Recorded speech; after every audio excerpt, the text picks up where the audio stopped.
Bom, pessoal, vamos lá para mais esse exercício extra que eu passei para vocês. É exercício da PUC, tá?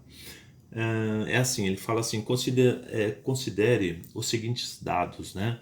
Pode-se dizer que quando duas variáveis x e y são tais que cada valor de x corresponde a um único valor de y, segundo uma lei matemática, diz que y é função de x. Bom, ele só está dizendo para você o que é uma função, tá bom?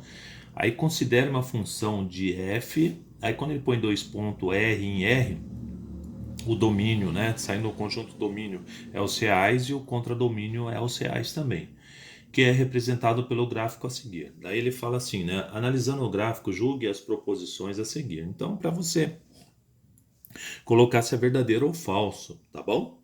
Então, por exemplo, a primeira lá, né? Ele fala assim, f é uma função ímpar. Bom, eu tô gravando esse vídeo aqui para vocês, para ver se vocês estão lembrados, né, do que vocês aprenderam lá no primeiro e no segundo médio, porque vai fazer falta agora para vocês que estão se formando. Caso você não tenha estudado, presta atenção e estuda, porque é importante, né? Então diz assim, f é uma função ímpar. Quem é f, né? Essa função que está aqui. E ela não é uma função ímpar. Por quê, né? Para ser uma função ímpar, eu tenho que ter uma simetria aqui, né? Nos quadrantes aqui no 1 e no 3, né? E aqui também. Então ela tem que estar passando pela origem com essa simetria aqui, tá bom?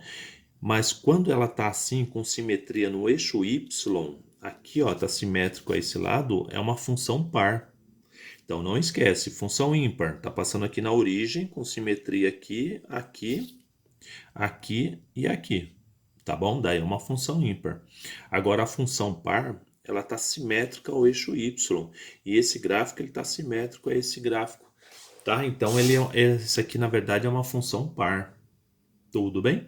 Então na primeira, ó, a 1 já coloca que é falsa, tá bom? Aí depois ele pergunta assim, f é uma função injetora? Aí vocês lembram da questão da injetora?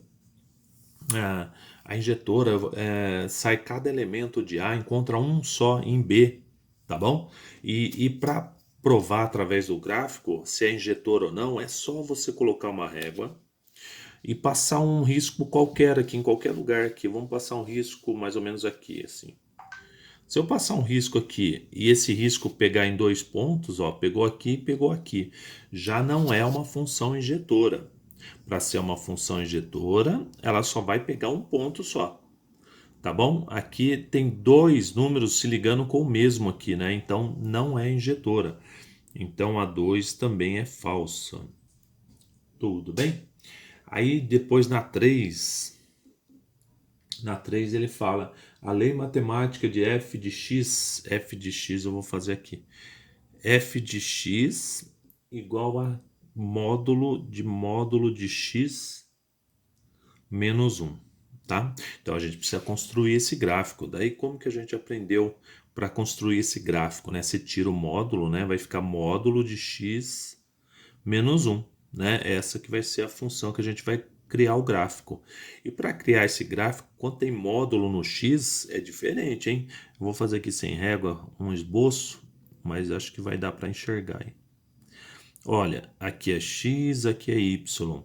Essa função aqui, olha, tira como se não tivesse o módulo, ficaria x menos 1 igual a 0, x que é igual a 1. Então eu estou pegando aqui o 1, né? O 1 e o menos 1. Tá? Como esse módulo tá no x, eu vou diretão aqui, ó. Vou diretão aqui. Tá bom? Ó, o módulo tá no x. O que que acontece quando o módulo tá no x? Rebate para esse lado aqui na mesma simetria. Então, se aqui é 1, mais ou menos aqui vai estar o menos 1. Tá? Então, aqui vai ter que ter essa situação aqui. Não sei se dá para entender. Aqui é uma reta, tá? Deixa eu pegar a régua aqui, né? Preguiça de pegar a régua. Tá? Aqui e aqui, ó. Essa função ficaria assim, né? Com módulo de x. Porém, ele colocou módulo agora em tudo. Então, a gente tem que pegar essa parte que está no negativo aqui e rebater lá para cima. Então, se aqui é menos 1, aqui vai ser 1. Aqui vai ser 1. Então, essa parte de baixo vai vir para cá, para cima. Pronto.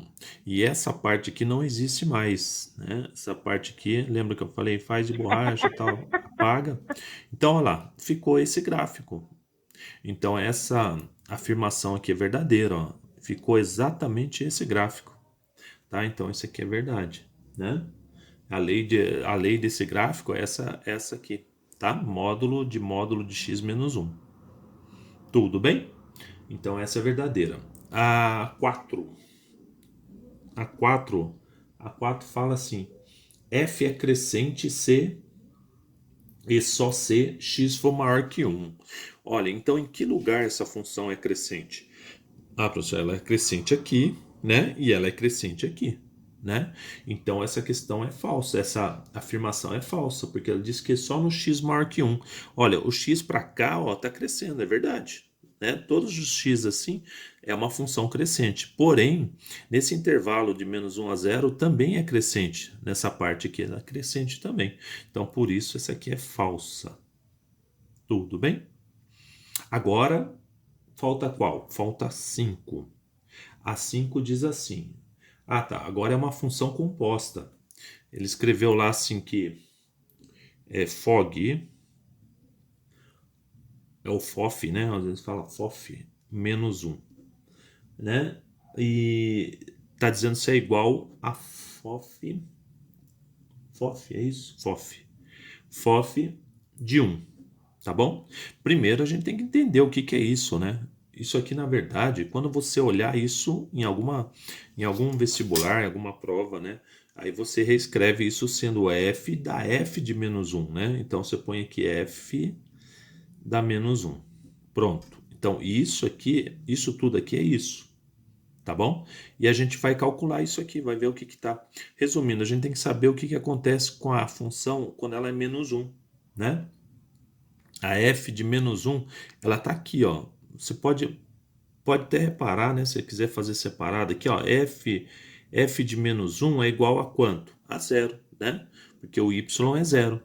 A f de 1 que está aqui, ó, a f de 1 também é zero, tá bom? É o ponto que está aqui. É o x e o y, é a raiz e o y, tá bom? Então aqui, olha, é como se eu perguntasse para vocês qual par ordenado que está aqui, ó, menos 1 e 0. Qual par ordenado que está aqui é o 1 e o 0. Tá bom? Por isso que é a raiz, por isso que está interceptando o eixo x. Então eu sei que o f de menos 1 aqui é zero, né? Então eu vou escrever aqui f como f de menos 1 é zero, eu já vou pôr f de zero aqui, tá bom? Agora eu tenho que procurar aqui onde deu o f de zero, né? O f de zero quer dizer o quê? Quando o x for zero, né? Quanto que vai ser aqui? Vai ser 1. O y vai ser 1, tá? Então, ó, de novo, o f de zero vai ser onde o y tem valor aqui, é 1. Tá bom? Agora vamos ver se acontece isso para essa função aqui também. F da f de 1, tá bom? Isso vai ser igual a quanto? Bom, vai acontecer a mesma coisa que aconteceu aqui, ó. O que que vai ser a f de 1? A f de 1 vai ser zero. Então vai ser f de zero, né? E f de zero também vai ser 1. Então é verdadeiro. Então isso aqui é verdadeiro. Tá bom? Então agora o que que ele pede mesmo? Tá. Vamos analisar as afirmações lá, né? Então ele diz assim, a letra A 2 é correta? Não, tá errado. A 1 é correta? Tá errado. Letra C, somente a 3 e a 4. 3 e 4 é verdadeiro. 3 e 4. Então aqui, ó, resposta letra C. Olha lá, a letra D, todas as proposições são corretas? Não. A letra E, todas as proposições são falsas? Não. Então a resposta está aí, letra C, tá bom? Um exercício bacana para vocês recordar algumas situações, né? Da função injetora, né? Da função composta, tá bom? Para recordar o que mais? Para recordar o gráfico da função modular, gráfico da função afim, saber preencher o gráfico aqui, né? Quando tem módulo só no x, né? Que a gente já viu aí também. tá bom? Até o próximo aí.